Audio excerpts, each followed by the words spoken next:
Welcome back, 2 p.m. with the Trigger. Rich Bontrager back on this beautiful day. Summer is winding down, but 2 p.m. with the Trigger will still go on. Every day we're here to help you to shine on camera, shine on stage, to help you elevate you and your brand authority. You need to learn how to leverage media to your full advantage. And today we're going to talk about sound bites, how to use sound bites to grab media attention. Now, we're not going to get into politics, but we're going to use a political debate from last night that was on for the Republicans, because there were some great sound bites in there. And the reason they do that is to grab attention because other media outlets are interested in the debates. Now, sound bites are pre-planned, pre-scripted, but they make them sound like they came off the cuff and they grabbed people. There were a couple of real zingers last night, and one of them, by the way, was there's a new political person on the scene and relatively new. And Mike Pence, former vice president, chimed in at one point and said, now is not the time for on-the-job training. And the crowd laughed and jeered and got a response. By the way, those debates, the crowd's not supposed to engage, but they did last night. There was a lot of zingers like that. That is an example of a pre-planned line that he was waiting to drop in at the proper time. So how can you do that? How can you better leverage sound bites to help you in what you do when you're on interviews, talk shows, podcasts, even your own content that you're creating? It's a very engaging thing to use sound bites and learn how to leverage them well. So enter the world of sound bites with me here. They're concise, they're impactful, they're memorable statements that do have lasting power. They will get played, replayed, repurposed over and over and over again. Leveraging sound bites effectively can elevate you and your message and your personal brand and get more responses. So let's get into this a little bit. Clarity and focus is the number one thing you want to think about when using sound bites in your media. You want to think about clarity and focus. Sound bites thrive on simplicity. They're not over thought out. They're not overly deep theological or deep heavy. No, they're short, impactful statements. You know, you want to be able to focus on something like revolutionary. It's going to be the craziest, biggest thing in the world. You want to make it sound like it's tantalizing, but it's very focused on what you have going on. So when you think about sound bites, don't get into deep, long lines, 3, 4, 5 words, boom. And you want to get out of it as fast as you can. Now, you do want to get into the emotional response. Sound bites grab emotion. They get people angry, upset, teary-eyed. They get them thinking. Sound bites are designed to grab your emotion and somehow pull you in deeper, either to the political campaigns like last night or to whatever it is you're talking about, your brand, your services, the things you're selling and specializing in. Sound bites invoke emotion. It sticks in their mind. It gets inside of them somehow.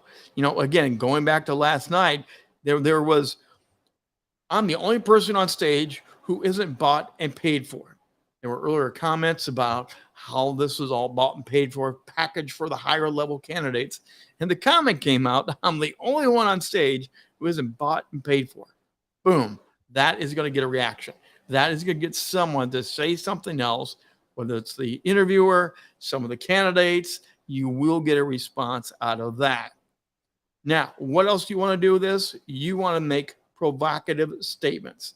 Now, this was a little bit hard because you don't want to come off cocky, arrogant, but you do want to poke the bear.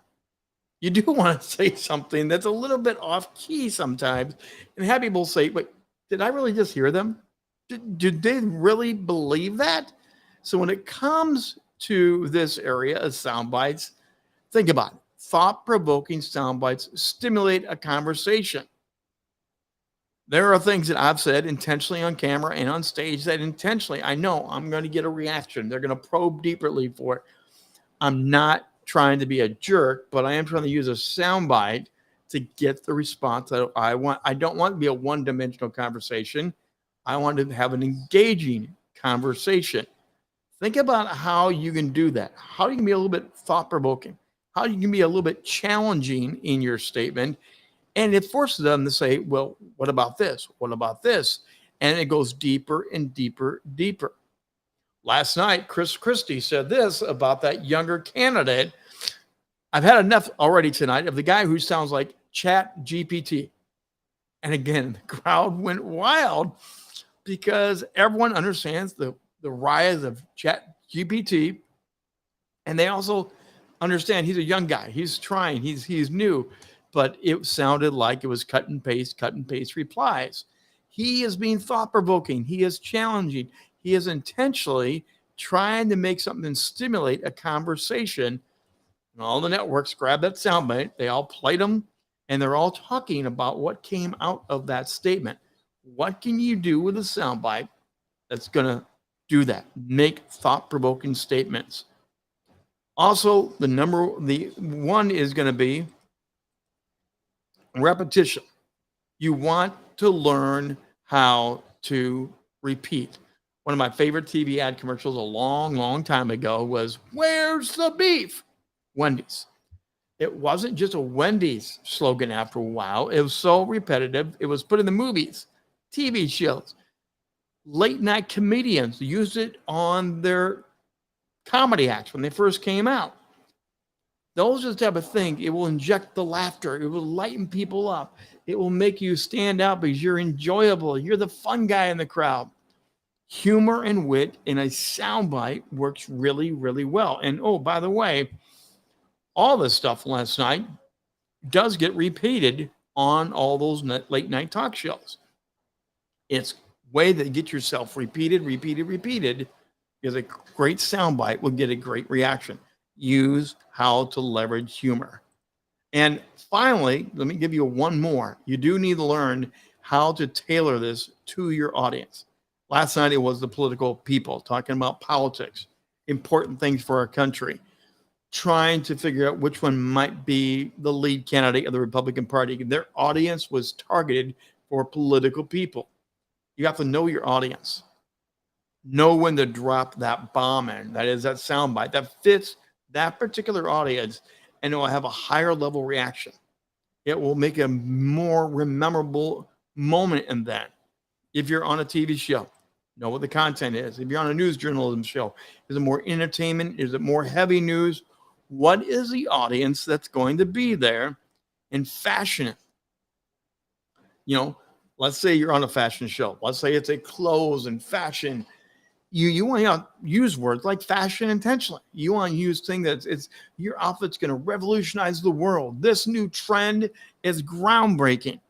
It's an overstatement. If it's an overreach, but when you deliver it, it will be the soundbite of the night, and your emails, other things will fill up just because you said that thing. Be focusing on the clarity. Keep your soundbites short, and you do need to practice them, as we've talked about before.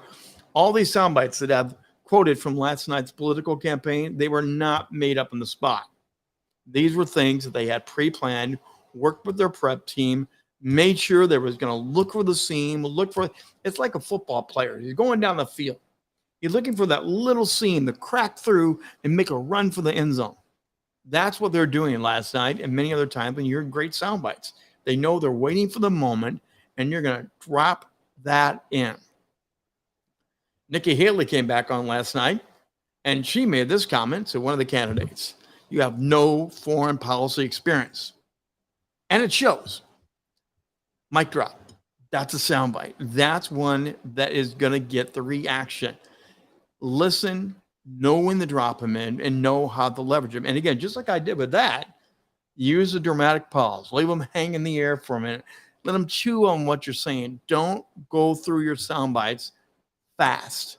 Make them stand out. Make them memorable. Use the emotion. Be relatable. You can craft sound bites. They're going to amplify your message. They're going to amplify you. You're going to elevate you and your brand. And you know what?